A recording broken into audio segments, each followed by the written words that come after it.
welcome to episode 104 of Timm Talk, the podcast about the DC animated universe co-created by Bruce Timm. I'm Chris Lord. I'm Cameron Dexter. And you good? I'm great. You good there, bud? Doing great. It's been a long weekend for me.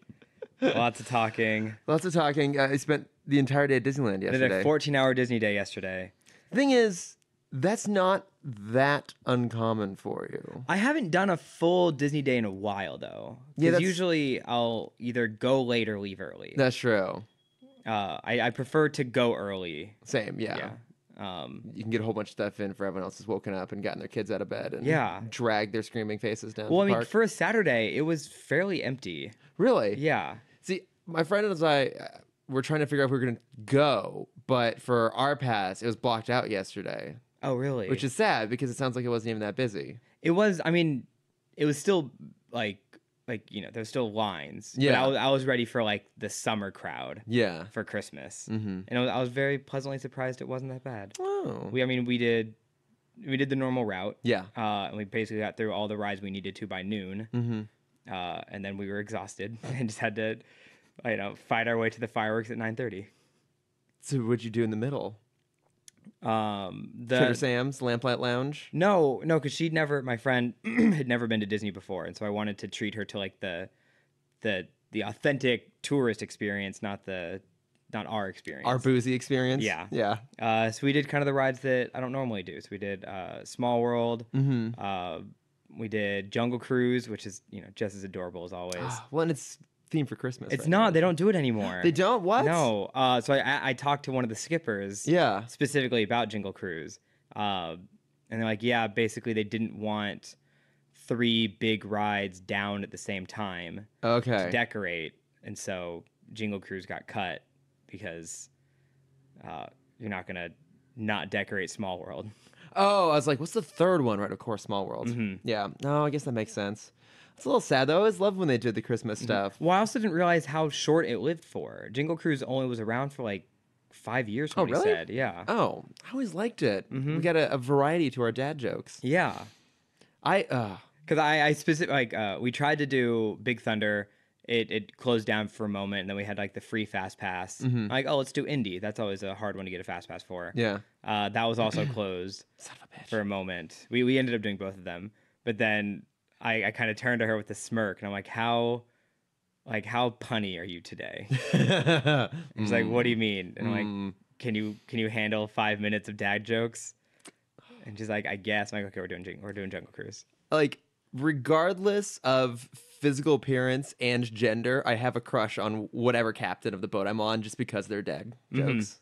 I love dad jokes. Yeah. There you go, listeners. Key to my heart. Send us dad jokes. But yeah, because of that, I also did my whole tour guide thing. Yeah. So I was explaining all the unnecessary facts. Talking over plaid shirts near you who weren't getting the details quite Almost. right. I mean, in my head I was. I did correct. After they were out of earshot, I leaned over to my friend and be like, well, actually, so this is why we don't have Roger Rabbit. So for people who don't know Disneyland or Disney parks, there's tour guides that you can hire for a shit ton of money that are referred to as plaids because they wear this disgustingly beautiful plaid vest. I'm glad you went that direction. When you started to say disgusting, I was about to be offended because I love those plaid vests. I know. I do too. I just don't know where to even find that kind of plaid.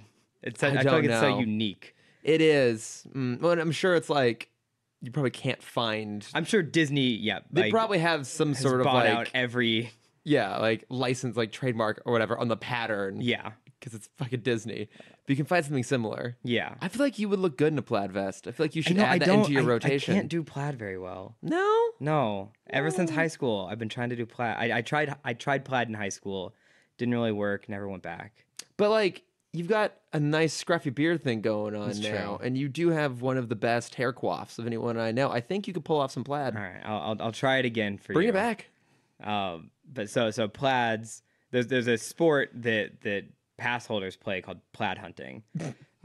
Because usually since plaids are so expensive living in LA, only the elite / celebrities have the money to hire them. And so not often, but probably 30% of the time you'll find a famous person with the plaid. Jimmy Fallon. Yeah. when we were there once. Was I there with you? No, Yeah. Yeah, it was when we were trying to get on Alice in Wonderland, and like it broke down like right before the front, Oh, and they gave us passes to come yeah. back. And as we're like waiting right at the front of the line, as the ride's breaking down, we looked over, and like Jimmy Fallon and his family were coming in like the back entrance. They That's turned around and pulled right. them back out because the ride was down.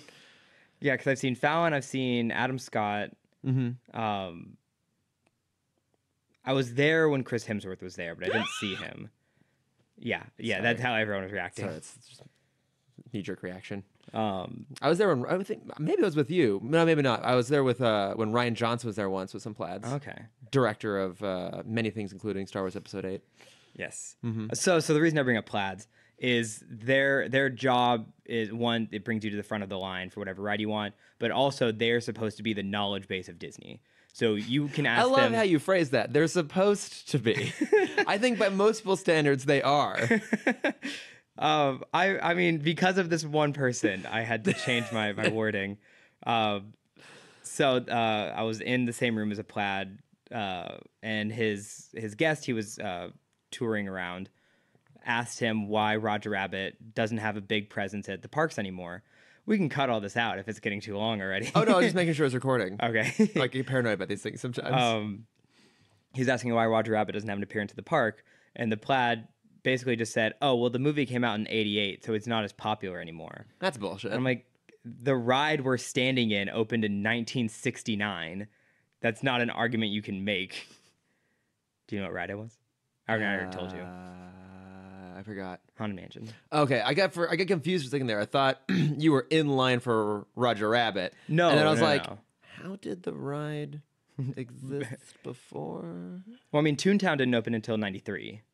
Okay. Mm-hmm. And so the guy basically just said like, oh no, it's because the movie's not popular anymore. And I had so many things I needed to say. I'm impressed at your control.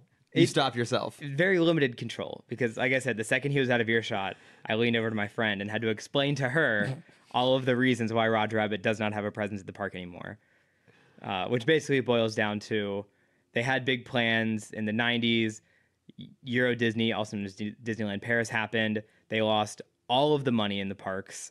And so everything they had planned for Roger Rabbit just vanished. Whoosh. Yes. Vanished. If anyone talks about like what happened to this thing at a Disney park, or why didn't this thing happen, or what happened to this thing, the answer is almost always Euro Disney. Euro Disney. It's unbelievable how much money that lost the company. Euro Disney, the Thanos of the Disneyland parks. It's worse than Thanos, because Thanos was half. He was generous, and he got half. Euro Disney took everything. Everything. He's the Doomsday. There we go. The Galactus. Yes, that's a better one. Yeah, it's the Galactus of Disney. Well, in all of your time Disney cavorting, did you find time to sit down and watch the new Avengers trailer? I did. I watched it a few times. Yes, same. Mm-hmm. What did you think about it? I'm gonna pull a nice quote from Young Justice. Okay. And I was very whelmed. Whelmed. Yes. I was not over or underwhelmed. I was just very whelmed. Didn't Young Justice steal that from Mean Girls? I don't think so. Well, yes, because in Mean Girls she says like, I know you can be overwhelmed and underwhelmed. Can you just be whelmed? Oh wow, I guess she did say that. Yeah, Yes. they did steal it from Mean Girls. Yes. Don't give me that look. It's so rare that I can correct you on something. On Mean Girls of all things. I know. That kind of hurts. Yeah. Yes, in between all of my watchings of Thank You Next, I did have time to watch these trailers. I did finally see that. Mm-hmm. Because I don't know, it's been out for what, like over a week? Yeah, it came out, I think, Sunday or Monday, yeah. Okay, yeah. I was hanging out with some friends last night or on Friday night, and we're like, oh, hey, can we watch Thank You Next? I haven't seen this yet. Everyone's talking about it. It's good. It's fun. Yeah, it is very Yeah. fun. And then, like, people are like still dissecting it because like apparently they hid a lot in this. Yeah, that's what it sounds like. There's a whole bunch of people that are supposed to be recognizable in there. I don't know who any of them are. Well, the one thing that I found really cool was that it was such a small detail because we're gonna do some Ariana talk for a second. Mm-hmm. In the 13 going on 30 segment when she's holding the house, Yeah. the playhouse, all the rooms in the playhouse are the rooms from the music video. Oh, like the scenes Mhm. are. Oh, that's clever. Yeah, I thought that was really I cool. didn't even see that. I've also never seen 13 going on 30. Really? Yeah, I know. It's cute. I feel like I'm missing out. It's very cute. Yeah, I know it's got Mark Ruffalo in it. It does. Yeah, he's so adorable. He's such an awkward love interest, and that's what's great about him. Is he's so passive through the whole thing. Yeah, gotta watch it. Okay, so you watched Thank You Next. I did watch Thank You Next. And you watched the Endgame trailer. We now finally know the title, even though everyone's known that's the title for a long, long time. Oh, I didn't know. Yeah, that was like rumored like way back in like June or July or something like that. It was just like popping up little places here and there. Well, I only follow wrong rumors. Yeah, well, yes, this is absolutely true.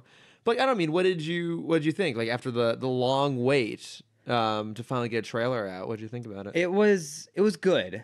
I mean, it showed basically everything we expected it to show. We wanted, because I had a conversation earlier about this. We were expecting, a sad shot of Tony. Yes. I was expecting a wide shot of New York in chaos. We didn't get that. We were expecting a Hawkeye reveal. We got that. Yep.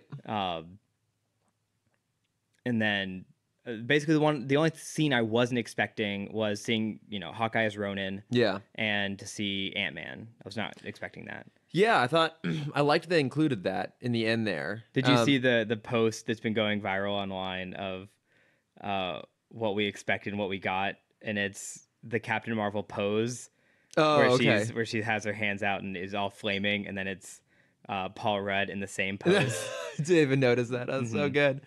It's like, yeah, I mean, I liked they included that little scene there at the end of him on the monitor, and it certainly implies that whenever that was recorded was sometime in the past, which fits in with some rumors about what's going to happen plot-wise in the movie. Yeah. But also just goes to show that like the whole rest of the trailer has a lot of gravitas to it, but then they throw in that goofy moment at the end, and it just goes to show how good they are with tone, that it still all fits. Yeah. Which, like, that's a really hard thing to do, and they've really nailed it at this point. Well, I mean, they did the same thing in the first trailer, but with Guardians. And so it's kind of just replacing the humor. Because, I mean, they were able to do the dumb jokes with Chris Pratt and the rest of the Guardians. Yeah. And now it's just all on Paul Rudd's shoulders. It's all on Paul Rudd, but he's so good in that role. And what funny shoulders he has. He's such great shoulders. And I think he's one of those characters in the MCU that I think does work a little bit better when he's in a supporting role than when he's carrying absolutely the weight himself. I think, I was about to say Doctor Strange. I mean, I think a little bit of that too. And so I think it's going to be great having him be central to this movie, but also still in a supporting role. Like, I don't think he's going to be carrying the same sort of dramatic weight as, say, like Tony. Yeah. Or Thor. Thor, who looks like he's ready for a rap battle, Thor. Yes, I've seen that. Yeah. Yeah, people are like changing all the lyrics from Eminem to fit it. The one thing I was really hoping we were going to see was a shot of Cap shaving off that glorious beard. Well, there was I already miss it. From our podcast friends page. What's it called on Facebook? The Watchtower Database? No, not that one. Planet Broadcast that one. Great Mates? That one. Someone was joking that he never. It's all a trick of CGI. It's just making fun of DC to show them how to get rid of facial hair.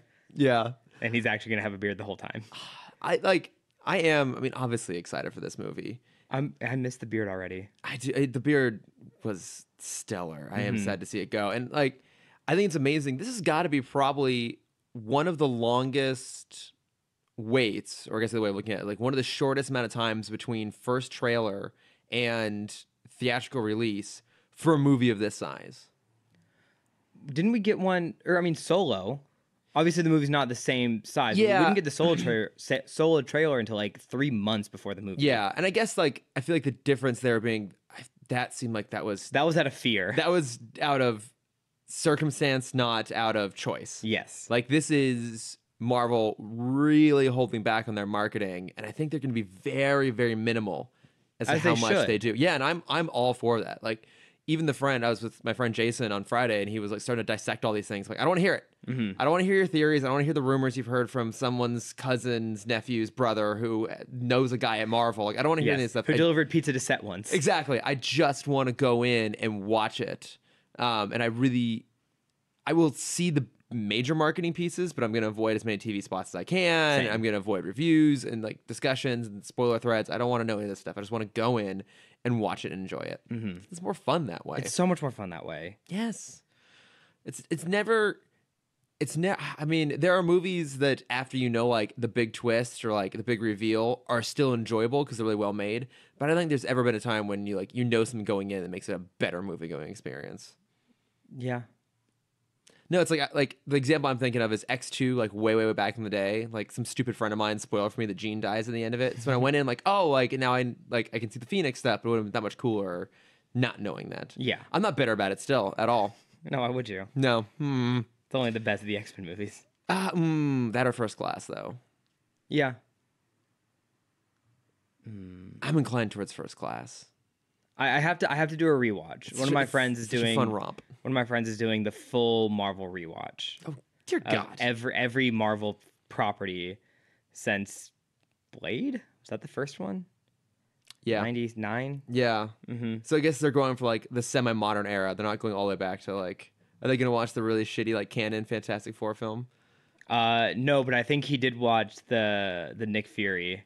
Oh, the David Hasselhoff Fury. one. Never seen it. Never bothered with it. It's so wonderfully bad. I bet it is. But Endgame was not the only Marvel trailer we got this week because we also got another Captain Marvel trailer, which looked awesome. It does look really good. I'm curious because they open up with explaining why Brie Larson bitch slapped the old woman. She was in her seat. Yes. Deserved. Yes. And I'm curious if that was just because of all the backlash of like, how dare she hit an elderly person? Yeah. And so Marvel's like, okay, we have to do the scroll reveal early. We should probably explain because people are going crazy over this. Yeah, maybe a little bit. But it looks really fun. I'm amazed at how much time she spends in the helmet with the mohawk. Yeah. Like I thought that was gonna be just like an Easter egg sort of thing, like in a single moment happening once. But like no, like she's in it a lot, which is awesome to see. She looks so badass. I know. I love it. I'm so excited for this movie. And also, because there's so many rumors going on, like, because, they say this is not a typical superhero story. Yeah. And so there's a lot of rumors going on around about that. I'm not going to talk about it here in case people don't want to. Right. Don't want to know potential things, potential spoilers. No, I mean, I feel like it's going to escalate a lot of things in the MCU. Like, I think it's so easy to think about Endgame as being like this huge movie, and obviously it will be. But I think in some ways it's almost overshadowing Captain Marvel and the significance it will play, which in turn I'm sure is also deliberate on their part. Oh, sorry. For a quick second, talk about overshadowing. Do you know what else came out on Friday that no one has even talked about online that I've seen? Oh, is it the Kim Possible trailer? No, it's not the Kim Possible trailer. I watched that. So did I. It looks terrible. It looks real bad. No, we got the first official photos from the new Men in Black on Friday. Oh, yeah. It looks good. It looks great. But no one knows about that. I know. I feel like Chris Hemsworth was like, hey, guys. Hey, I'm not just that sad. I've got another movie. Don't forget about me. Yeah. Hello. No, it looks good. I'm excited for that. Great I'm really excited for the trailer for that, yeah. Yeah. I don't know when we're going to get one, but super excited for it. I think soon. Yeah, I would hope soon. Because I don't remember when the movie's coming out. I assume 2019. Yeah, but I would think pretty soon. Because they wrapped a few months ago. Yeah. I think they wrapped in like July. But no, I think great choice. Like Tessa Thompson and Hemsworth have like really good chemistry. Yeah, Ragnarok 2. Yeah, Ragnarok 2. Emma Thompson's back. She was the Ragnarok 2 fighting aliens. Still fighting aliens. Still fighting aliens. Wait, you saw MIB 3, right? Of course. Yeah. It was actually pretty good. Yeah. I was surprised by how much I liked it, considering how little I liked MIB 2. And for a time travel story. And also a well done time travel story. But I did love that they had Emma Thompson as the new head of the MIB. Yeah. R.I.P. said. But I'm glad that she's back. Camille Nanjiani is going to be in it. Yes, of course he is. Oh, my God, I feel like he single-handedly pushed for a new Men in Black movie. I'm assuming he's just going to be him. I just really hope that he is in fact himself and not like an alien. Like I want to see Camille Nanjiani as an MIB agent. What I really want. Which studio's Men in Black? Sony. Okay. So they can't play with Big Bang Theory then, right? No, because I would love for them. That's a Warner Brothers owned show that's on CBS. I was really hoping they would announce that all of Big Bang Theory are aliens. They might have a reference in there somewhere, and I mean they might be able to get just enough. Like you can get a little bit of borrowing here and there. That'd be a great reveal, though. It's like, yeah, this is like they streamed this show out to the alien. Like that's why it's always #1 in the ratings. Yeah, is they stream this out across the cosmos, and it's like the #1 show of what humans are. Wouldn't it also be amazing in the finale of Big Bang Theory if it's revealed that Sheldon is the same alien race from Third Rock for the Sun? That'd be perfect. That'd be so perfect. That would be the greatest ridiculous twist ever at the end. I have one more trailer, and I know you saw it because I just made you watch it. Oh yes. Brightburn Looks fascinating. looks very, very interesting. Like I don't. Do we want to actually talk about it, or should we just tell people? I mean, it's a trailer. Yeah. Okay. Yeah. So it's the whole idea is basically that what if Superman was evil? Mm-hmm. So it takes the whole trailer is pulling I think deliberate references, even like Man of Steel. Like there's a shot of like a swing blowing in the wind and like someone walking through like corn, the wheat field with like wheat their fields hand and stuff. Yeah, so I mean it's the whole briskly touching. Yeah, like the whole idea of like mom and pop can't whoever these people are, like they want a kid and the one falls from the sky and they keep him and then he develops these powers and like no, you're special, we love you, and then he's like just a monster, goes around and starts killing people. Yeah, and it's this really interesting genre twist. And it looks pretty good. It looks I got a lot of Chronicle feel from it. Yeah, a little bit. And I know Chronicle had to really censor themselves to keep the PG-13 rating. And so I'm curious if they're gonna like adapt anything from that into this movie. Yeah, I guess we don't know yet what it's gonna be rated. It could end up being rated R. It looks like it should be. Yeah, I hope it is. I think that carries more weight. I think if you're gonna go down that path of taking like a heroic icon like Superman and making him really dark, especially if you're not actually using Superman, you're just using the archetype. Yeah.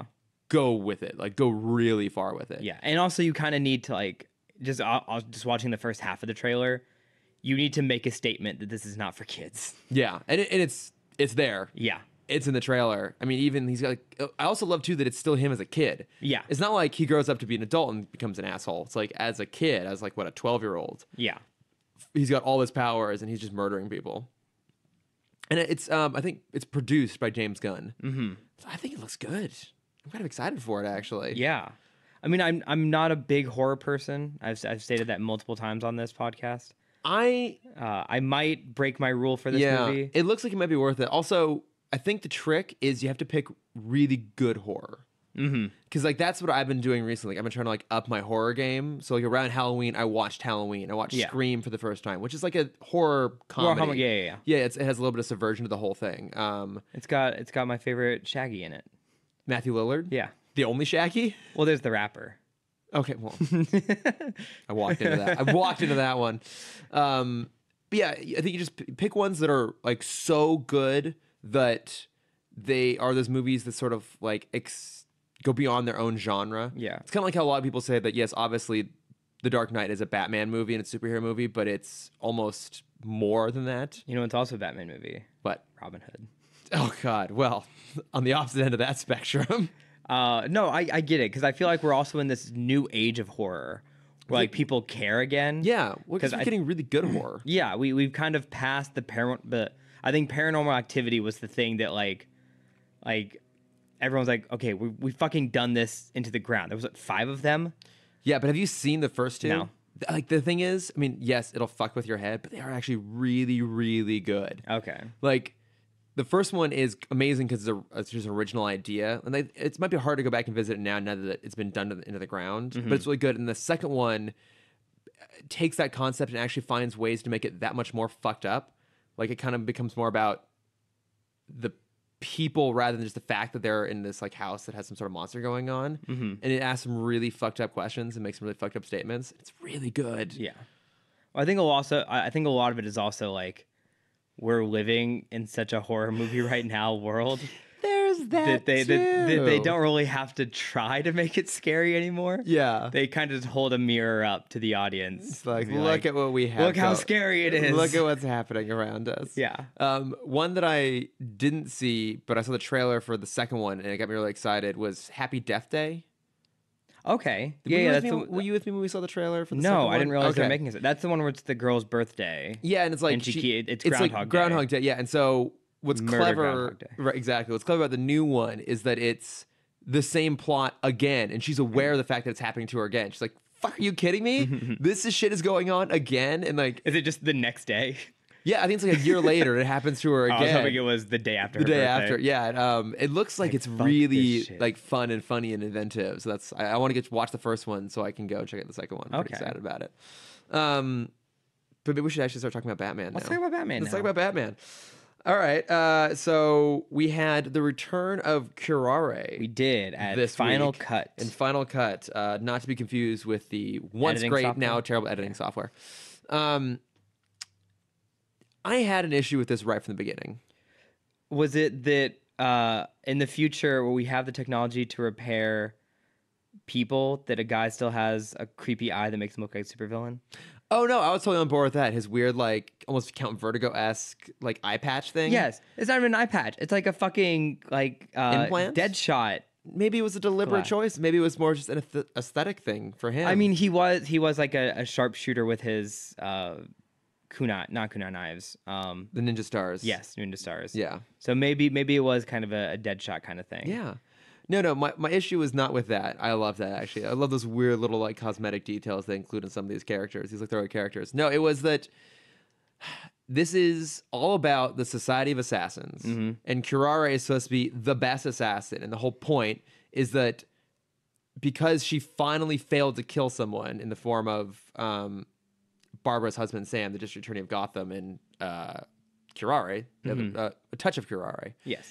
That now they're hunting her down, and so she in turn is hunting down her own colleagues. Great idea for an episode, just a story in general. But she's the world's greatest assassin, and she doesn't kill anybody. She just throws a pellet on them. I want to make and this their argument. Mind gets I want to wiped. make this argument. Is mind wipe murder? Because you are not murdering the body, but the person is now dead. The person is now gone. One could argue it's maybe almost worse than death. I mean, it's essentially death. Yeah, like I don't think it's extreme. It's like ridiculous to say it's the not definition death. Of murder. But my issue with it is like just have her kill them. Like we've established that people can die, especially in this series. Like they've pushed it beyond BTOS, where death actually happens. It's treated seriously. It's a real consequence. I mean, look, our last episode was about Barbara hunting down Terry because she thought he killed someone. Like, we actually addressed death. Yes. So for them to, like, take that really lazy half step, like, oh, this would push it too far if we have people, like, actively die on screen, just bother me. Just, like, even if she kills them off screen, have it be stated that she's killing all of them, not just, oh, my God, my mind has been wiped. I think it's... Like, yes, we did get the tragic death of his father at the beginning, but every other murder has been resolved as not murder. And so I think that's how they've got around the censors. No, Mr. Fix from the pilot. The henchman with the scar across his eye, who like was voiced by George Takei, he dies. Okay. I feel like there was somebody else, too, that died at some point. I'm sure. That's the thing. We've established the characters can die. It basically just can't happen on screen, but happen off screen. But it's like, you know, we still get sometimes a bit of the Andrea moan. It's like we have to remind the audience that don't worry, the character didn't die. Yeah. But we've also kind of stepped enough beyond that they should just kill people. I agree, but I also see it from the censor point of view of like, this is still on Kids WB at 10 in the morning. So? Physical body murder. So, kids have seen Bambi? This Not shit all happens. Kids. And that was also off screen. Yeah, so just do it off screen. Yeah. Just imply it. That's way more traumatizing. I mean, I think Mind Wipe is pretty traumatizing. I mean, yeah, because they look really freaky with... But it's like, I think... Because what's the joke of like, when you're a kid, the two scariest things in the world are quicksand and amnesia? Oh, yeah. Wait, but I feel like sometimes amnesia works out because all of a sudden you're like, oh, I don't remember who I am. And like, oh my God, I'm a princess or I'm a superhero or something. That's like such Starfire? Like Starfire, exactly. It's such a like a done and dusted plot point at this point. Like, Yeah. I feel like maybe you almost hope for amnesia. Like you said, like, oh my God, maybe I'm way cooler than I actually am. And then eventually realize, no, I'm just a boring person. No, you don't want the reverse Anastasia thing. Oh, like where she like discovers she's the Romanov princess. You don't want the opposite of like, oh, I'm some great person. Like, no, you're just whatever. Yeah, exactly. Like when you get your memories back and you have to be like, shit. I feel like that's been a movie. That has to be a movie. or a TV episode or something where someone loses their memory and becomes a different person and they become a good person. They used to be, you know, like a mobster or something. And then on their way to do something good, they get their memory back and then realize like, oh shit, I didn't go through with something and now I'm... I mean, does Overboard count? I feel like that kind of... Is that what I'm thinking of? I mean, but like, it's not, they're like not a bad person. I mean, they did the Overboard reboot recently. Oh, sorry. No, not that movie. No. I feel like it was like I know what you're talking about, but it's something... wasn't it the episode with Metallo? Yes. Oh, yeah. The Metallo episode I'm thinking he's of. just like hanging out with the little girl and then eventually like, all right, I'm a murderer. Yeah. Yeah. Or what we're going to see in Titans next week. Oh my God, yeah. Ooh, I'm actually quite excited though. This is a good episode. We're going to get to it. We're going to get to it. But yeah. Okay, yeah, I had a whole issue with that. I was fine. I mean, I understood their workaround. Yeah. But I feel like the destruction of one's mind is worse than murder. I mean, it's pretty bad. Yeah. It is pretty bad. I mean, I guess, I don't know, but she should just kill them. I mean, anyways, we've done that point to death. Did you happen to catch who voices the last remaining member of the Society of Assassins? Was it Michael Caine doing the worst Russian accent in the world? No, it was Tim Curry. Because that's what it sounded like. It was Tim Curry doing a very bizarre, I think, South African accent. Is that what it was? I think that's what it was supposed to be. Because it sounded like someone British trying to do a Russian. Well, you're not far off. It was someone British trying to do what I'm pretty sure is South Africa. Let me look and see if I can figure out what that character. Let me look at that character's name and see if that is like if it's an Afrikaans. Because his name was Bertra. His last name was Bertra. Mutro Botha. Okay, that sounds South African. Yeah, it does. That sounds like Tommy Slickum. I don't think his name is South African. Tommy? Yeah, I'm pretty sure that's a. Where would that be from? Where else would that be from? Greek, like the famous. Wasn't a philosopher Ptolemy? Or astronomer? I don't remember. I don't know. Ptolemy's a great person. I mean, he grew up in South Africa. Did he? I'm pretty sure he's from there. Yeah. I'm like 80% sure Ptolemy grew up in South Africa. Okay, or at least was born there. I'm gonna look. I don't know what it says on his IMDb. I'm about ready to find out. But you continue. Oh, I'm looking at Tommy Slickum. That's what I was gonna do. God damn it. But no, I love Tim Curry and his weird voice. It was fantastic. I had so many problems with that character, where like he continued to exclaim like, "I'm the last member of the Society of Assassins," but then when Batman Terry is outside his door, and he's like, "I'm here," and he's like, "Where are you?" I'm like, you were trained, right? Shouldn't you notice if there's someone around? Shouldn't you just have like a sense at all times when there's people around? And he's like, "I don't like being in close quarters." I'm like, that's where you murder people. I think what we've learned from this episode is I don't think the Society of Assassins is actually that good at what they do. I don't think so either. Because even if you think about Curare, she was difficult to best in her first episode. Mm-hmm. She's pretty easy to defeat in this one. Yeah. They did have one of the best animated sequences I think I've seen. I will agree with that. In Batman Beyond, though. I will agree with that. Yeah, when they get to the end and they're at the Museum of Munitions, right? Is that what it's called? The Museum of Armaments. Yeah. Because it has all the battle planes. Yeah, like what I love though is that museums like that still exist in the future. Yeah. And why wouldn't they? I feel like it's not full on dystopian, but it's a little bit dystopian. I think we see elements of there being like highly stratified social classes in this show. I just have a hard time believing that things like museums would still exist. Like the real estate of Gotham has gotten so restricted that like they have these massive skyscrapers and stuff. Like where's their room? Like there are so many museums in this show. There's like that museum from the episode with the Royal Flush Gang. Yep. There's this one. I feel like we're going to see some more. There's like, what building left has enough room for this like massive atrium? Well, maybe it's like bigger than the Smithsonian in terms of how many random fucking planes they squeeze in there. Here's my idea for it. I bet they're going to do it in the style of how Japan and Akihabara and Tokyo handled their arcades. I don't know what that means. So the Akihabara district in Tokyo is kind of the the like I'm gonna refer to it as Nerd Mecca. Okay. Because they have that's where like Nintendo headquarters is, Sony headquarters is. That's where kind of like it's like Vegas for nerds. Okay.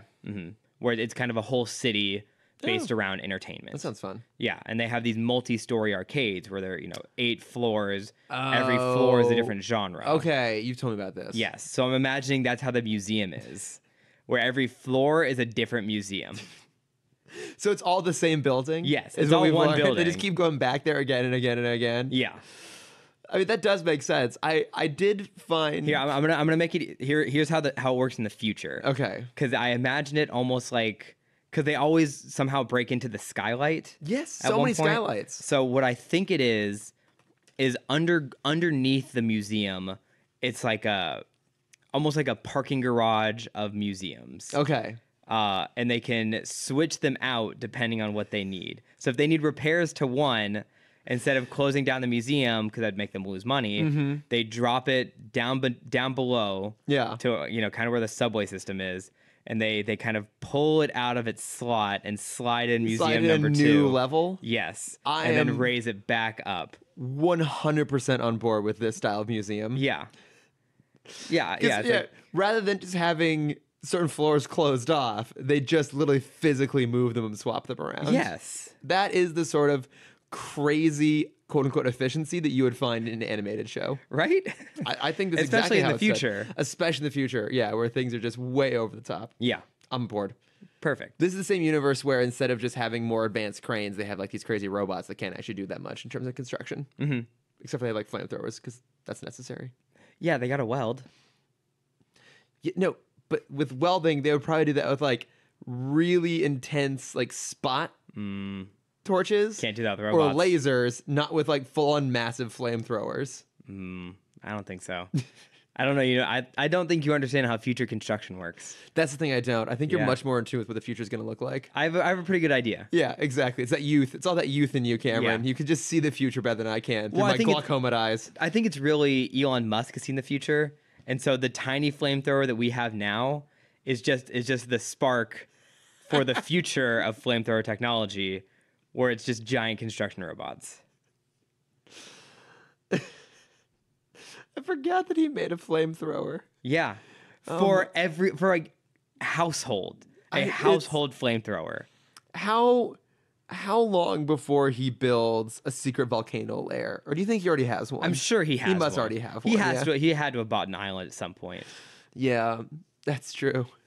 Sorry, another tangent for a quick second. Speaking of Elon Musk, have you ever seen or heard of Epic Rap Battles? Yes, I know of him. They came back. Finally, after a 2-year hiatus. Oh, wow. They came back. Their first episode was this past Friday. Okay. And it was Elon Musk versus Mark Zuckerberg. Oh, my God. It's really good. Oh, it's a good one. I like that. Into the plugs it goes. So we have this assassin who is a bad assassin who's just kind of bad at everything he does. They're so bad. I think that's part of it. It's like everyone in this episode is bad at what they do. Yes. Probably up to and including Terry, actually, in some ways. It shows that without Bruce, all of Gotham would collapse within like a month. Yes. Yes, because like Max, bless her heart, is trying to help. And I think there are times when that comes off in the right way. I really hated Max this episode. There was one moment that I really liked, which was when she is attacked for no reason and spared for no reason by Curare. Right. When she's freaking out, she yells like, "Oh my God, Terry was so scary," without the rhyme. And Scary then Terry. When Thanks, he Rick and Morty. leaves, he's like, "Don't call me Terry." And I like that. I like that she wouldn't be self-conscious enough, or she wouldn't think through the fact that she had to be careful how she referred to him, and that she amends it later. That detail I like. But it does get kind of frustrating that we're having the same plot for her again and again. Where, I mean, because I love her inclusion in general. I think Cree Summer is fantastic in this role, and I think, of course, I think in general Max brings kind of a spark to everything. But I would love to see a little bit of variety in terms of the story arc she gets, because this is basically the same thing that happened to her a few episodes ago, where it's like, I want to be involved. With Spellbinder, yeah, like I want to be involved. No, you'll fuck it up. Okay, wow, I fucked it up. Sorry. And then like at the moment, like the end, she gets like a moment to like be a hero, and it's it's so weird. And she's also so bad at that job. Like I like that she was clever and tricking the guy at the hotel into letting her into Tim Curry's room. Yeah. That was smart. But then she is the worst sleuth ever because she just starts like throwing shit around left and right. She's like eating his food. Like that room is a disaster. Like you got to go piece by piece, look at it very closely, look at how it was laid out, put it right back so no one can tell the difference. Yeah. Like it doesn't take a detective to know that. No, it's just like common fucking sense. And she's supposed to be super smart. Yeah. So it's just like, can we just be a little bit better about this? How bad, this is going to sound horrible, if they just put her in the Oracle chair. They just took away her ability to walk. Oh my God, why? Why would they do that? Because she's so useless. I don't think that's true. I did like the ending where she was talking with Terry, and Terry was like she asked, how do you do it? Like, how do you be a hero and not tell anyone? Yeah. Where they do explain, like, the whole point of your character is so Terry can talk about being a hero. Yeah, Terry has someone to talk to about it. He needs that. Yeah. But yeah, I overall, put her in a wheelchair? Really? I was very upset with her this episode. Oh my God, Cameron. It was expect better from you. Got a little aggression towards her in this one. I mean, like, she is bad. She's terrible at, like, sleuthing to the place. And then again, like, I didn't understand that whole sequence of Kirara showing up. I felt like it was included just to raise the stakes and to give things a sense of danger and to remind us that she's around. But, like, why would she attack? Here's how you fix it. There's one area. So the assassin, there's no way Kirara would come through the front door. So he has fortified the windows with booby traps. Mm-hmm. So when Kirara tries to, Alex is not paying... Max, Jesus Christ. Max is not paying attention to the window. She's on the phone with Terry. She sees a shadow move. Yeah. And that causes her to turn around, and Kirara is, like, about to cut the window open. And that's when kind of the booby trap goes off. Yeah. That, something falls between them that lets Max get away. Yeah, and then she's already spooked. You don't need to recreate fucking Psycho. Yeah, you're right. That's a really good solution, actually. Like it's a logical reason. Because he's a fucking assassin that hasn't done a goddamn thing except his bracelet is a fortified slap band. Oh, that's true. Yeah, which I want one of those. I mean, Chris, you can't talk about your fetishes on air. It has nothing to do with fetish. I just love slap bands. I mean, that was like a slap band, like, handcuff. I mean, also, I'm always talking about my fetishes on air. That's true. That's true. But no, like... That's all he did. Like, he had a gun that blew up in his hand immediately. Yeah, like, he just pulls out a rocket. Like, again, these people should be some form of subtle. And he sees, like, a squirrel in a bush, and so he pulls out a grenade launcher. Mm-hmm. It's like, what are you doing? Yeah. You're so bad at your job. I can't, like... No wonder you're all not quite dead. No wonder you've all been the reason mind-wiped. He's last is because she knew he couldn't do anything. Exactly. She just left him for the end. He's like, he's kind of useless. Mm-hmm. Also, I love that he has spent 3 months nonstop up, like, flying around in a plane. Oh, that was the other guy. That was the first guy. Oh, that was the first guy. That's right. Yeah. Which I also want to know, as an assassin, what's the point of having bodyguards? Because he had 2 bodyguards. I mean, I guess because he was the target, he needed... Were they also assassins? Were they like the same level as him? No, not the same level. They're like underling assassins, obviously. So they were trainees? Yes, they're working their way up. Okay. Yeah. I do see your point, though. If you're like the world's best killer, why would you hire like a bunch of rent-a-cops to try and protect you? Yeah. I mean, body shields, I guess. Yeah. They were bigger than him. Just cannon fodder. Mm-hmm. Although none of them die, though, either. Well, I mean, the plane crashed. No, it didn't, because they fell in the body. They what? Didn't they find the body? What did happen to the plane? I don't remember. I feel like we just cut away. No, we don't know what happened. We don't know. Okay, sorry. She jumps. Okay, this is another ridiculous scene. So she does murder him. She throws the acid pill that mind wipes him, and then she slices the door so that they get sucked out. Like all the air is getting sucked out of the plane, and like she holds on. So I assume this was her way of like clearing. Like that was like her version of like an over the top double tap Yeah. She has a chance to stab him and doesn't. So I'm like, okay, she's gonna like have everyone get sucked out of the plane. But instead, she hangs out for like 30 seconds and then she jumps out herself. And then she has a jetpack, which my favorite part about that jetpack is that it is a pull string start, like a goddamn lawnmower. I know, I love that. I was really waiting for her to like pull it and like had not go like, oh god. She just continued to fall. And then she flies off. Yeah. Missed opportunity. It really was. It's like we had a fucking Looney Tunes. Yeah. But it was also supposed to be serious. Not no. So what they do is she grabs that jetpack from the plane. There's one other one, and so the second guy, the bodyguard, is chasing after her, and he's the one who has to rev it, and then he falls through a barn because it's fucking Looney Tunes. Or he could fall through a circus tent and it could be Moonraker. It's true. See, very true. It still happen. And he's the one that kills the Graysons. It's full circle. He kills the future Graysons. Yes. It's like Dick Grace's children become trapeze artists and they have a son. Dick Grayson's like hanging out with his it's like his son, his daughter-in-law, his grandson, and they're just chilling, having a nice time, and just this bodyguard falls through the tent and kills them. Yep. And then he takes in the grandson. Yes. And they decide to never fight crime. Because he learned his lesson the first time. Because he can't afford it. He also can't afford it.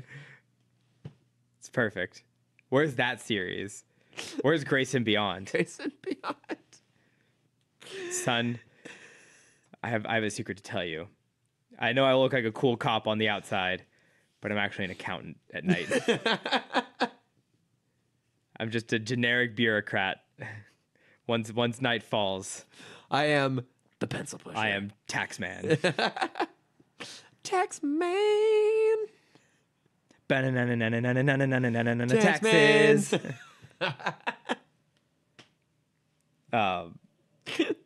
Yeah. Oh, poor Dick. Poor Dick and his all dead family again. It's just so many dead. You just can't cut a break. That would just be like the most morbid, but also like just it's his first time funny joke. So he's been fighting his kid. He's been fighting his son for so long. Like, you don't want to be in. Like, I don't want you to be in the circus. Yeah. Like, I have such bad memories of that.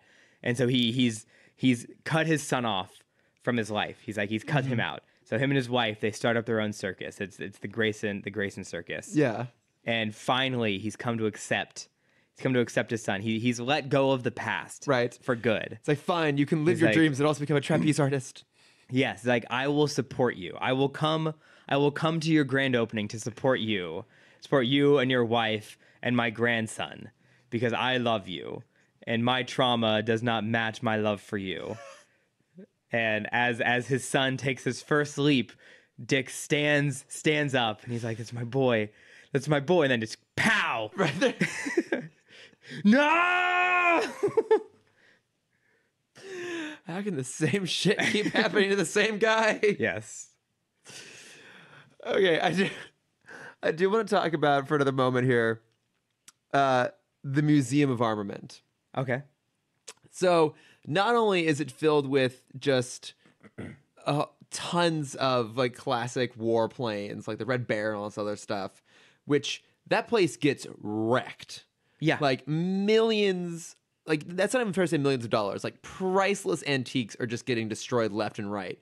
And Batman's just sitting there just like shooting batarangs willy-nilly, which does give us probably the best animated sequence yet in the whole gorgeous. show, as like Kirari's leaping from thing to thing towards him, and like it's kind of steady on her as she's jumping around. We didn't deserve that good of an animated sequence. No, like it's so good. I mean, it's not good enough to like overcome the rest of this rather terrible episode. Yeah. But it is like just look it up on YouTube. Like it's a brilliant animated sequence. Yeah, just cut a GIF of it. Thank you. It's a brilliant animated sequence.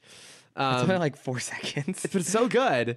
It's so good. But also, can we talk about the fact that Tim Curry, whatever his name, South African Tim Curry, Vickis Van de Curry, what did I call him? Butra. Butra. He has hidden the bomb inside what is a replica, obviously, of the Big Daddy. Do you know what that bomb was? Wasn't it the one that was one of the two? Yes, it was Fat Man and Little Boy were the two bombs dropped on Japan at the end of World War II.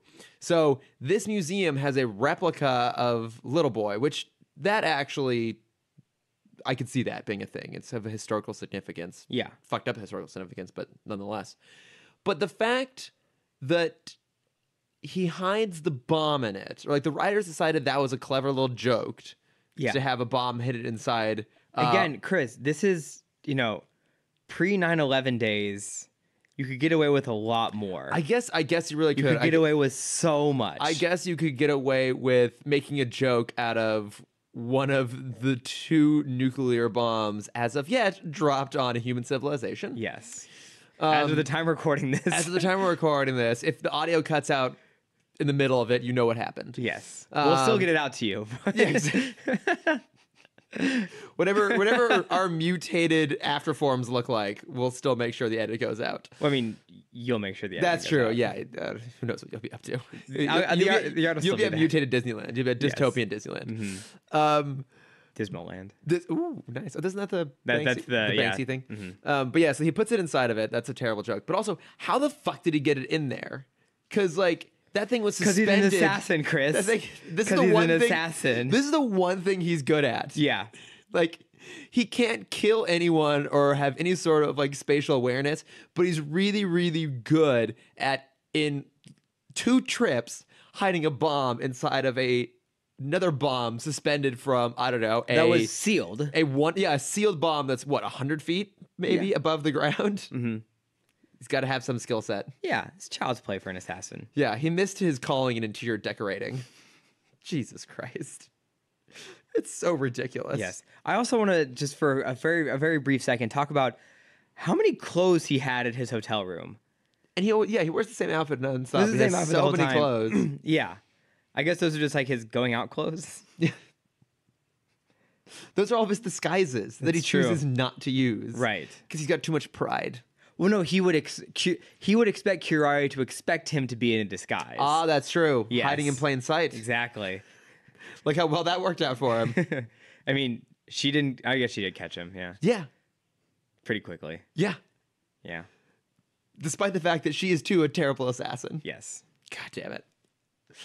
Oh, everyone's so bad at their jobs. Everyone. Especially Max. Especially Max. Any other thoughts on this? Terry trying to talk to the humane side of an assassin. Oh, where he's like, there's a bomb in here that's going to blow up half the city. Don't you want to help? No. No. Why? Why would she? Why? She's got a pull-string jetpack. She can just get the fuck out. That's true. But what if she accidentally... What if Terry fired a batarang that cut off her pull string?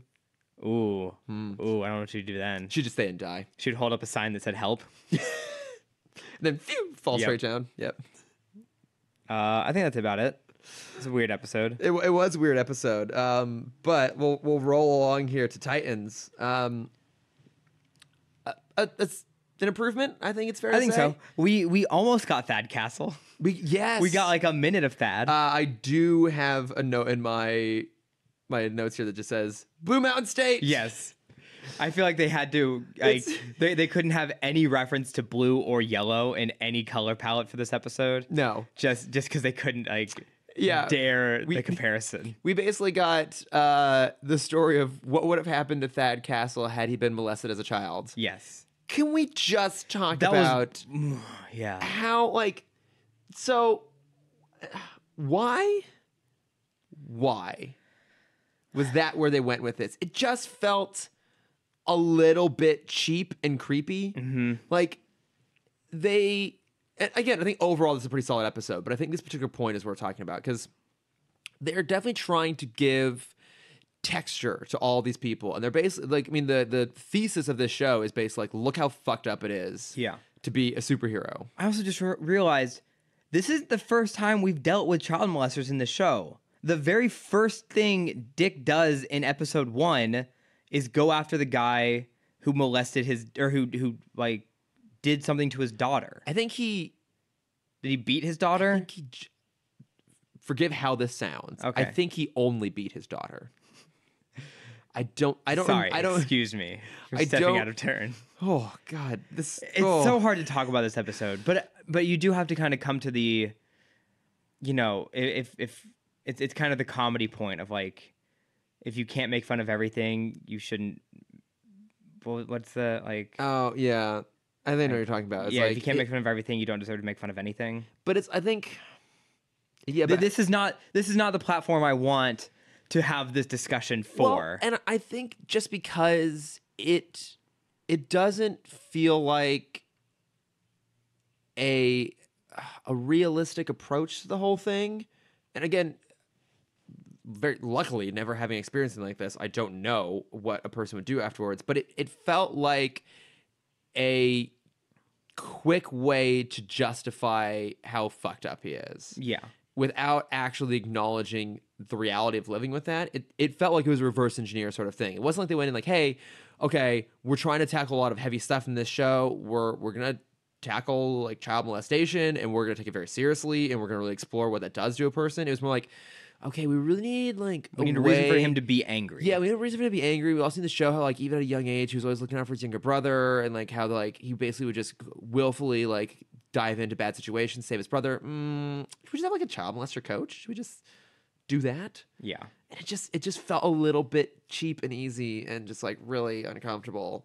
Mm-hmm. And like not in an uncomfortable way like, oh, this is something that I should learn, like have a better understanding of and greater empathy for. Just like, this is just flat uncomfortable. Yeah. And like and coming from our perspective for a quick second, because it's all about us. Yes. I mean, we try and make this podcast funny. I think we succeed sometimes. Yeah, if you have a low bar for comedy. This is a very hard subject to kind of tap dance around. Yes. If only we were the Weekly Planet guys. They somehow do such a good job with that. I think it helps they're Australian and a lot funnier than us. Yes. Definitely much funnier than us. Much funnier. But yeah, it was... It made me very uncomfortable watching the beginning of this episode. Well, and also when it comes back, right? So it's when we learned that Hank was like basically saved his brother from getting molested as a kid and opted to get like willfully sort of molested instead. When it comes back and he finally tells this to Dawn, I just thought they didn't do a lot with it. Like I don't remember that conversation being particularly long. He's basically just like, oh, there was this coach. Well, she's asking him, and I obviously I can't relate to anything that he's saying, but she's asking him kind of what happened and what have you done about it? Yeah. And he says nothing, because if I just stay away, then I can continue to act like it didn't happen. Yeah, and I guess that part of it was good. Mm-hmm. Did you buy that Dawn had years of fighting experience? No, I didn't. Well, I mean, they threw it out there. they just twice that happens in this episode where some character's like, oh, I see you did a bunch of martial arts at some point. Now this all makes sense. Yes. Both the Dawns. Also, can we talk about that? Yeah, that's weird. Why they're both named Dawn? Dawn and Donnie. Yeah. And why Dawn and Donnie. Jesus Christ. Why? Like, I was at least hoping at some point it would be acknowledged that, like, it's such a coincidence. But nope. No. Nope. Yeah. Well, so my thing was, we know going into this that they're having a relationship, but they are kind of setting it. They're trying to do the rom-com thing. Or the romance thing of like, oh no, we're just friends. We're just really good friends dealing with trauma together. Yeah. And so I saw it as he's seeing her as his brother, as a replacement for the sibling. And I will say that after that really terrible car crash, which Maddie tweeted about it. He's like, I can't wait to hear what the Timm Talk boys have to say about that horrible CGI car crash that made him laugh. I had to go back and rewatch it. I did too, because I couldn't tell what the fuck happened. Yeah, because it was so basically like we established that it could have been done with Hot Wheels, and I wouldn't. It would have been so much better. I know. It's like because it's established. Okay, like Hank and his brother, like they are the initial versions of Hawk and Dove, and they're basically going to go out there and like clean up the system they think is broken. And then we meet Dawn and her mom, and then they all like bump into their meet cute. In the middle of the meet cute, this runaway van like collides with another car that then drives into the newspaper stand where everyone into the is mom hanging out and runs Donnie. over the mom and Donnie. It's like both Hank and Dawn lose like the people that are most important to them in the same moment, which that concept works, but like the cutting is so fast and CGI is so bad. Like you're like, wait, what happened? Like, but then hold on. So that happens, and then they go to their meetings afterwards to try the grief counseling. Yeah, the grief counseling, where the woman says to them like, we had no one to blame for this tragic accident. I'm like, yeah, we do. Yeah, you do. The runaway driver. Yeah, and It was like speeding. There were like it was grief counseling specifically for this car crash. How many people died in that car crash? Because there are at least a dozen people in that room. Yes, implying that there are somewhere. It was the busiest newsstand in all of Gotham. Oh my god! Like in my mind, okay, there was the two of them, and like maybe the guy working the stand, and like maybe one other person, because it literally just plows into the stand and then stops. Not like it keeps careening over. Maybe or like maybe the big explosion or something. Maybe the newsstand guy was just really really likable, and it's all of his like friends and family. My God, because there's so many people in that grief. Yeah. I mean, I got it if like the flyer was just like general grief counseling, but it was it's like car crash grief but it's specifically for that incident. It was like at like the B Street incident or whatever. It's like what is happening here? Yeah, so many people died. Mm-hmm. I'm just gonna but yeah, I wanted something more like because I watched it again because you hear there's voiceover of Hank being like, "Hey, look out." Yeah. And I wanted it to be where like he has to pull Dawn, like he has to choose between saving Donnie or Dawn. Yeah. And he grabs Dawn instead of his brother. Yeah. Because then that makes so much more fucking sense. Or Donnie jumps in tries to push the mom out of the way. Yeah. But doesn't get there in time and they both lose. You feel like because then there's more stakes of him like. Then there's reason for him to give up the mantle. Like, they were only heroes for a little bit. Yeah, like a hot second. Yeah, but then he's like, no, I don't want that part of my life. And then Dawn comes, kills his fucking coach. Yeah. And then he's like, oh, okay, yeah, we can still do this together because this is our new grief counseling. It does feel like in that car crash moment, like they're covering up a fuck up. Mm-hmm. Like you feel like they didn't like something went wrong with you expect some sort of reaction from somebody in there. But like the way it cuts like that weird aerial shot, like you expect to see some sort of reaction from like the mom and Donnie right for the car crash, like you said, or like Donnie tries to like move the mom out of the way and they both get hit, or like you said, like Hank like just in instinct grabs Dawn because she's right next to him and like doesn't even think about Donnie. Like there needed to be something there, but it happened so quickly and so poorly that it felt like a masking. And like car crashes are not hard to make. Like, you don't have to do that CGI. It's not an expensive thing. I mean, yeah, like for us it'd be expensive, but for a fucking TV set, what's the show 24 or Bone, whatever the one that's in the Warner Brothers studio, not Warner Brothers, the Universal Studio tour. Oh, is that Bones? Yeah. Maybe it's Bones. I think so. Like, they show you how a car crash happens and how like a whole subway collapses. Yeah. It's not hard to do. It's not hard at all. And like it's cheaper, I think. I don't know how much they pay their CGI artists. Not a lot, clearly. Yeah. I think it'd be cheaper to just CGI in the two people from green screen into the car crash. Yeah. Well, and this is one of those weird moments where I'm going to give a lot of credit to the CW, which does a lot of that sort of shit fairly practically. Mm-hmm. Like, think about how many cars they wrecked on Smallville. Oh my God. So many. Every one. All of them. Yeah. Like, Vancouver had no more cars left. Yeah. Just tractors. Yeah. Even then, they ruined a few of those. Yeah. So it just seemed like a weird moment. Like, oh, fuck, we ran out of budget. Or something went wrong. We're just going to mask it there. But, like, it does... To Maddie's point, it really lessens the moment. Yeah. Because it's supposed to be like this huge turning point for both these characters, and it's just so clunkily done that it kind of falls apart. I feel like this was the cheapest episode we've had. Like, I don't know how much they're paying Thad. I don't know how much they're paying Thad. Yeah. Because that might be a factor of like when we have him, we can't do any of the special effects. Yeah, like, and is it Minka Kelly, I think, right, is Dawn? That sounds right. Yeah, I mean, they're both known-ish, so like they probably have a bit of a paycheck, and then yeah, because even in episode 2, there's no special effects in that episode either. Yeah. Also, you're not as big of a Star Trek fan, so you probably didn't catch who the mom was. No, it's Marina Sirtis, aka Donna Troy. Not Donna Troy. God, oh my God, Donna who's no, that's a singer. Oh, Deanna Troy. Okay. This is what they're very close. Deanna Troy from The Next Generation. Gotcha. Love her. So glad to see her in anything.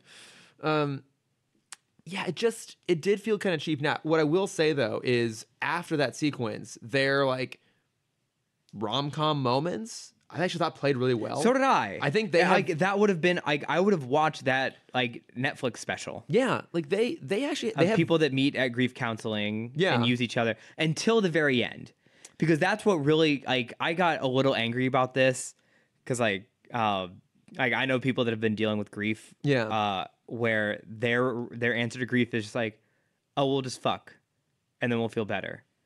And like, yeah, that's, you know, a temporary solution, but they're treating it as like the end all. Like, that's all we need. All I needed was to see her naked, and then I'm healed.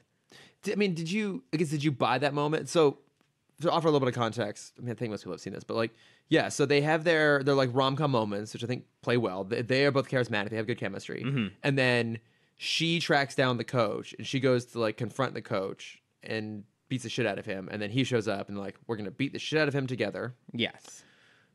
I guess it's unclear whether they kill him or not. Yeah. I assume because of this show, I assume they do. And like the weird thing in that moment, and I'm going to get to your point there about the fucking. The weird point in that moment is that when Hank shows up, when Thad shows up and starts beating the crap out of him, Dawn finds child pornography on his laptop. It's like, was that just open on his laptop?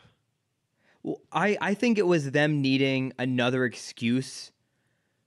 For like, obviously, it's what he did was horrible and bad. Yeah, but they need like another thing of like, oh yeah, he molested Thad, but that was 40 minutes ago. We need to remind you of why he's so bad. Yeah, now he's still doing that. Yeah, it just again, it felt weirdly kind of convenient, and I think it took away from the character growth. I think it would have been more impactful for Thad if like he's trying to explain like, no, I've changed. Like I'm so sorry I did that, and then he's like, you fucking ruined my life. Yeah, and that's when he kind of goes overboard. And him and Dawn are like, yeah, oh shit, that felt good. Let's fuck. I was waiting for like his family to run into the room. Yeah. That's where I thought it was going to go, which I thought would have been more fucked up and more complicated and more interesting and maybe a bit more real. Yeah. Like the reality for a show that's trying to be real, like realistic. And I think that's the problem is I don't think the show wants to be realistic. I think it wants to be gritty and extreme. And it wants to be like here because it's like, oh, this is what it'd be realistic to be like superheroes. Like, well, no, this is what it'd be like if all the superheroes are super fucked up. Yeah. And it doesn't have that sort of realism. And I thought that would have been a much more interesting moment of conflict for them. Of being like, what do we do now? And like the fact is if they had evidence, the best thing that could have happened would have been for them to turn him into the police. Yeah. And I feel like that's again the problem with the show is that it just opts to kill people rather than to actually see justice come through. Well, playing devil's advocate for a second, they do go into the point of when they start being, I'm gonna say vigilantes, not superheroes, because they're vigilantes. Yeah. These are the guys that like the police just let go. Yeah, that's true. Yeah, like they acknowledge the system's broken. Yeah. So like I could see him kind of tainted by that. Yeah. You know, kind of having the blood in his eyes of like, okay, no one else is going to do it, so I have to do it. All right, yeah. So I guess that's fair. So then, getting to the point you made a minute ago, like, how did you feel at that moment when then they get back from it and then they have sex? It just felt very weird. It did. Yeah. I mean, like, because there was never like a tension build up. Like there were flirty lines where she's like, you know, for someone who's having me sleep in another bed, you really got my pants off. Or whatever. Yeah, she's like, you literally trimmed the pants off me. Which, yeah. like, that's like, again, like, there's some good, playful, fun stuff in there. It's like, you know what's going to happen, but then that was just like the wrong time. It felt a little bit out of place. I would have rather it been a more sensual than sexual moment where like they go back to the apartment. Thad just goes straight to his room. Hank, sorry, I need to not call everyone him that knows. Yeah, Hank just goes straight to his room, because he's like, because he's been beating the shit out of people for we'll say a month at this point. But she hasn't. She's never done this. And so then she, can't sit still. And so she goes into bed. Like, she goes into his room and then just gets in bed with him. And he kind of turns, and you see his softer side for a minute, where he turns and just kind of holds her. Yeah. Then they wake up, and she's like, "We can't do that again." I mean, what you're describing reminds me of Casino Royale. Like after the stairwell fight, when he's in the shower. She's in the shower, and she has blood on her hands. And again, Bond, and especially that version of Bond, is very stone cold. But that's a very sensual, romantic, sweet moment where he gets there in the shower with her and like just comforts her. Yeah, and it's like that in of its own way, like builds that relationship, and it's way sexier than just like a sex scene. Yeah, and you're right. I think they needed some sort of like sensuality there. But I was thinking, and then if you do that, that shows that like he's gotten like part of that anger out. Yeah, and now he can start to let people in a little bit. Oh, and also establishes that if he's constantly dealing with anger, she is the salvation. Yes, like she is what keeps him going. Like he still needs the outlet, but because she's doing it with him, she can kind of help keep him in control, which I feel like is part of the Hawk Dove dynamic. Exactly. Anyways, and I think it just gives all those characters more texture. And I think they were trying to go for some sort of bit of sensuality there. They're also, I think, it felt kind of like a bit of a riff off the Watchmen too, like the sex scene, the goddamn Hallelujah sex scene up in Archie. Hallelujah. Yeah, I mean, I guess it's also hard not to have it just be super sexy because they're both just very attractive people. They are very attractive people. My God, Alan Richardson, just get to see so much of him too. It's so fantastic. But yeah, and I also think they don't know where their standing is with those characters because like so they sleep together and then at the end she's like, we can't keep doing this. So because I thought the implication is going to be that they were a couple for a long time and that she cheated on him with Dick. But I guess like they slept together and then they decided to become crime fighters but not be in a relationship. She slept with Dick. That ended. And then they became romantically I didn't even involved. think about that. I guess so. Yeah. And it's all kind of murky. And then the other question I have, which I guess then kind of leads into where it's going to go next, is can Raven project through time? Astral projection. Were they dreaming? It was a dream because he drugged himself. Yeah. And she was in a coma. I guess that was just... And so it was astral projection, yeah. I guess that was the weird part for me. It was like, they were flashback, but like by adding in that layer of it being like a flashback to the lens of a dream, it just didn't feel like a dream all the way through. It was just a flashback. Yeah. And so like, I just thought that was so weird that like, it also threw me off because there are times when it seemed like it was the modern, I don't know, it really threw me off when Raven kept appearing. I liked that idea, like that she was in the background, screaming for help. There was a scene... And I don't want to go back and rewatch this episode, but I might just kind of speed through it because I think they might have hid Raven in a few scenes.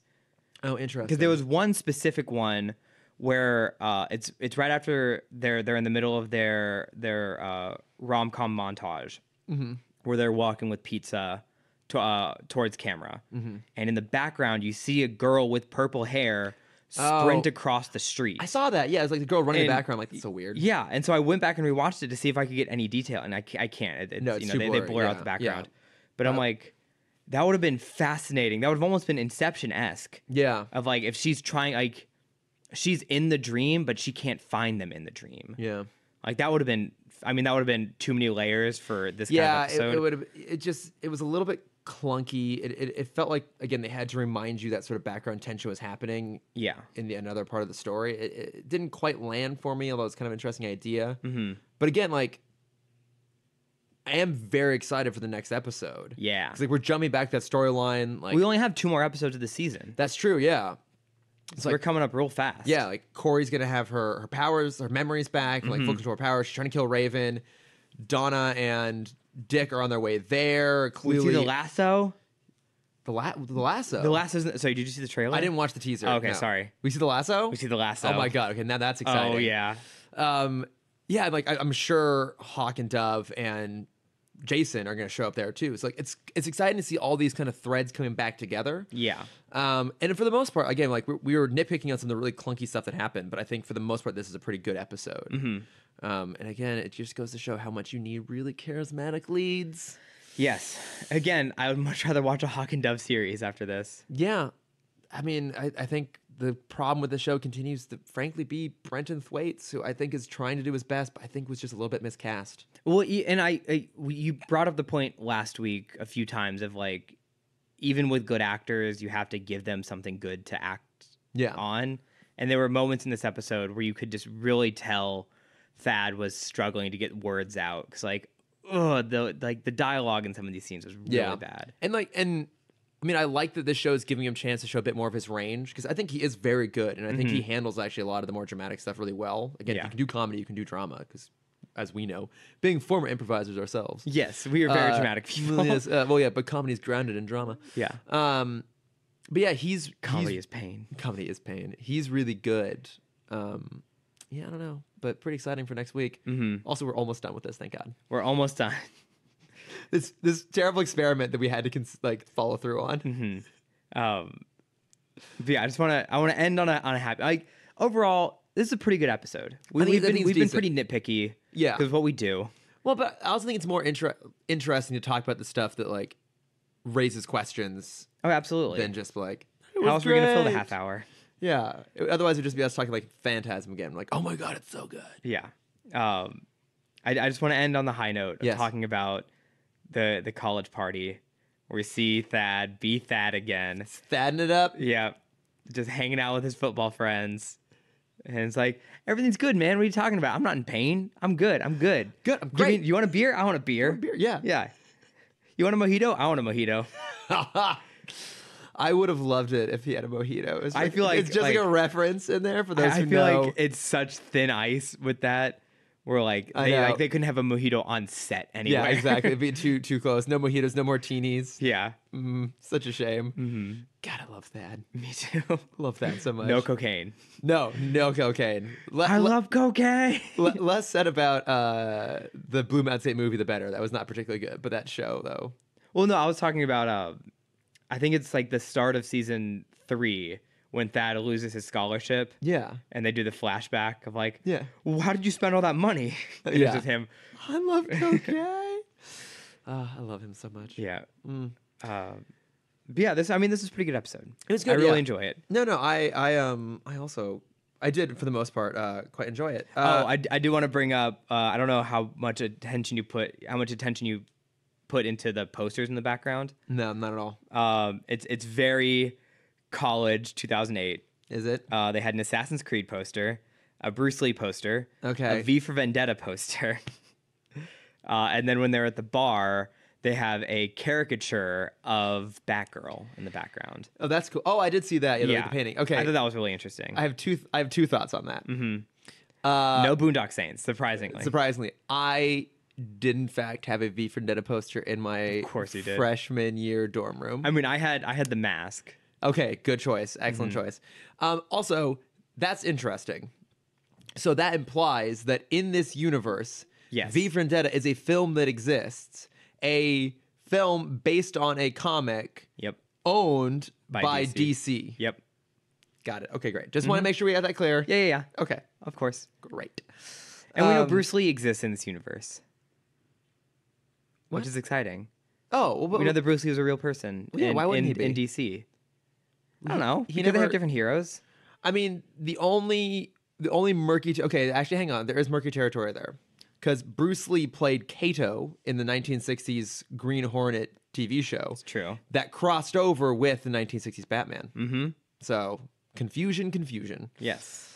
And let's at least talk about Brandon Lee. If we have Bruce Lee... No, that's true. We have Brandon Lee, the Crow. Now, was the Crow...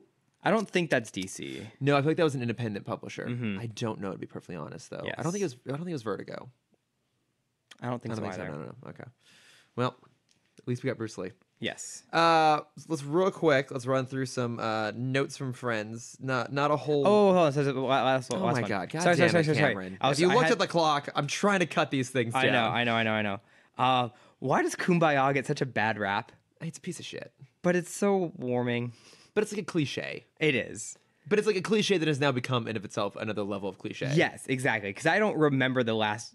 I do know the last time I heard Kumbaya on an episode of anything was 1999 in Recess. And there you go. Yes. I feel like every And other since then, I've always heard the cut the kumbaya bullshit. yeah, or like in role models when like the guy like Oh, that's busts out the right. guitar, he starts Yeah. singing Kumbaya. It's like yeah, now it's just basically Okay, I just, forgot about that one. just a cliche. But if you want to write into us and tell us what your thoughts are in Kumbaya, by all Yes. means do so. Do you still like to sing kumbaya? Oh God, Let us know. send us a voice recording.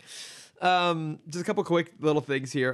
One is Maddie brought up something pretty awesome. So after Eyewitness last week, we were talking about what it'd be like if, like Barbara had seen, like the fact that Barbara was seeing a hallucination and what it would have been like to see it from her perspective. And he pointed out that in the Batman Beyond comics that came out back when the show was on, so the original run, there is a comic, I believe it's called Fearful Symmetries, Batman Beyond number 13, where it talks about the fact that Barbara still has fear toxin induced nightmares. Oh shit. Like the hangover from it still causes nightmares for her like decades down the line, which is just a really cool nod to the cartoon, but also just like gives again some like depth and texture to that whole universe. That sort of stuff would still stick around. It's a really cool idea. Yeah. Which is pretty awesome. So I want to try and track down that comic at some point. And then also, I just want to, I guess, sort of thank you, Cameron, for that amazing filibuster Thank you. post. That is so goddamn funny and so amazing. We got a lot of lovely comments on that on Instagram. But yeah, it's so good. Thank you. I had fun with it. Yeah, I'm sure you. I mean, it looks amazing. It's so clever. No, but that's super super fun. But beyond that, just a couple quick little things. What you plugging? Oh man, it's been a week. There was a video that Nerdist did by our good friend Hector Navarro, and it was kind of, as I told you, my magnum opus of viewing experiences. It's downhill from there. It's all downhill. Nothing I will ever watch was as exciting as this video. But he did a video connecting basically every cartoon in existence is connected in the same universe in some way. That's amazing. And it's like I love cross stories like that. Yes, cartoons, crossovers, cartoon crossovers. Yes. And he even makes the joke at the very end. It's like we almost have some kind of like cartoon network. Because it all stems from Cartoon Network in the beginning. Yeah. But I highly recommend checking that out. It's such a cool video. Okay, so without going too far into it, as succinctly as you can, what are the two most like extreme shows he's able to merge, like to connect? Well, basically, the one that connects almost everything, weirdly enough, is Teenage Mutant Ninja Turtles. Oh, it's connected to okay. everything. The crux points are Space Ghost Coast to Coast, okay, and Harvey Birdman Attorney at Law. Okay, right. Because that connects all of Hanna-Barbera. Okay, yeah. And we know through Hanna-Barbera, we know through Scooby-Doo, that connects Johnny Bravo. Johnny Bravo. So he started off just talking about shows, but then he kind of went a little beyond that into advertisements. Interesting. Which, I'm kind of wishy-washy on that. But if we connect advertisements, Cartoon Network had a whole thing, an experiment in 2008 called Cartoon City. And God, I miss Cartoon City. Where it was basically all the advertisements were inside I remember this now. Town. Yes, I remember this. Where they were all every like walking cartoon, around. yes, it was basically their Toontown from Roger Rabbit. How that connects everyone. But then from that you can connect that to Looney Tunes because Tweety and Sylvester are in there. Okay. And through Looney Tunes you connect all of Roger Rabbit, and so that's all of Disney is now in there. Yeah. And it keeps going from there, and it made my heart so happy. I love it. Watching all of that. Cartoon. But also speaking of crossovers, my favorite gaming franchise just had its new installment come out. I remember I was thinking going into this episode this we were going to talk about, and then I forgot about it over the course of the episode. Yes, yes, of Super course. Smash Bros. Ultimate is now out. I should have saved more time for you to talk about this. I'm not going to talk about too much. It's so good. It's so wonderful. Is it really good? It's so good. So, are you playing online? Like, how is? Not yet. Okay. I'm trying to unlock all the characters. So there's 74 characters. Oh my God. Do you have Fox unlocked? I have Fox on. You start with Fox. Good, I can play then. So you start with the original 8 from the first Super Smash Brothers. Okay. And then from there, you get the other 66. My God. And it's glorious. Okay. What's the most ridiculous character in the game? Like the most out there? It's for me, I mean, like franchise-wise, what's the weirdest one, or what's the weirdest like moveset-wise? No, like what's the one that you're like, wow, this is in here? That's weird. Well, I mean, Ness is a pretty weird one. Ness has been there since the beginning. Yeah. But Earthbound was a franchise that never came to America.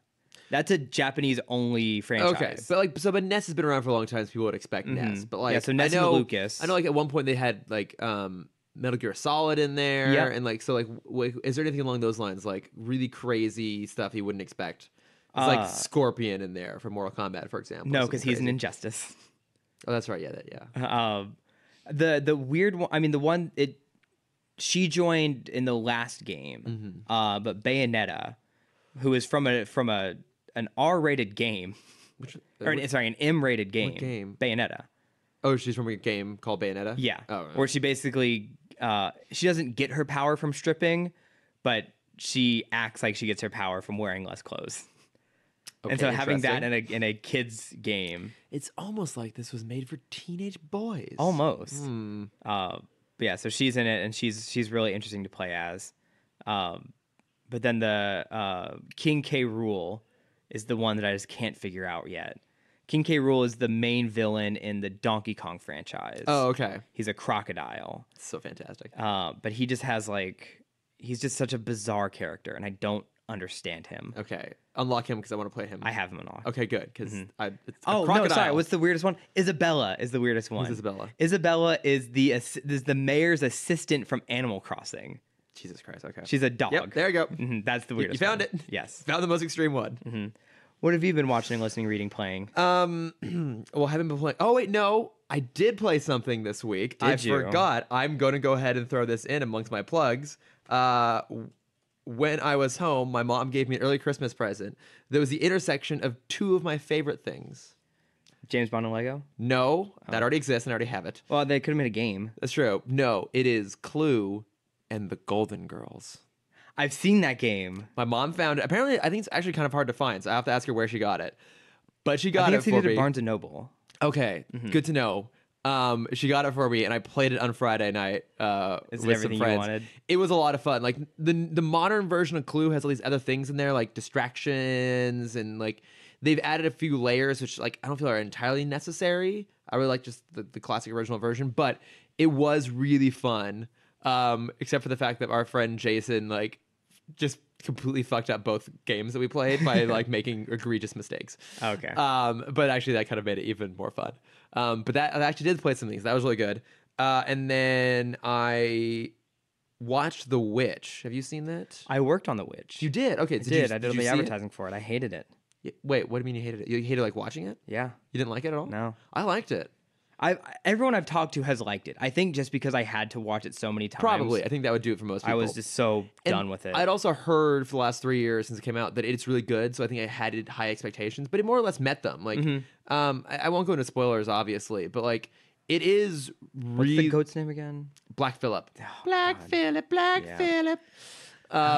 It's really unsettling. Unsettling all the way through. And it's got. I won't say too much more, but I quite liked it. I watched it with a friend of mine. He didn't like it. I really liked it. So I watched that. And then the last thing I want to plug is the Hollywood Reporter recently did a article that's up online now where they interview a whole bunch of Hollywood actresses and their stunt doubles. Okay. So I just started kind of going through and reading about it. But you and I are both huge proponents of the idea that stunt coordinators, stunt performers aren't recognized enough in the industry, considering how hard their jobs are, how dangerous they are, how important they are. Yeah, and it's really cool that they're like kind of acknowledging the importance of what these women are doing and like how hard it is and how cool their jobs are. That's awesome. But yeah, so I'll link that in the show notes too. But yeah, go read that, and then there's like a video along it too. But it's just cool. Oh, I want to make a quick note on The Witch. Yes. I would say for people that want to get into horror movies but don't like jump scares, The Witch is a great movie for that. Yes, that's a really good point. Yeah. As someone who had to work on it and they said put more jump scares in the trailers, there are no jump scares in that movie. No, there's not. It's just all dread all the way through. Yeah. And like right from the beginning, it's super fucked up. Yeah, I liked it. I liked it. It was very, very psychological. Yeah, super intense. But yeah, it's worth a watch, guys. It's some really good horror. Have you seen It Follows? I have not seen It Follows. Another really good one. Okay. Yeah.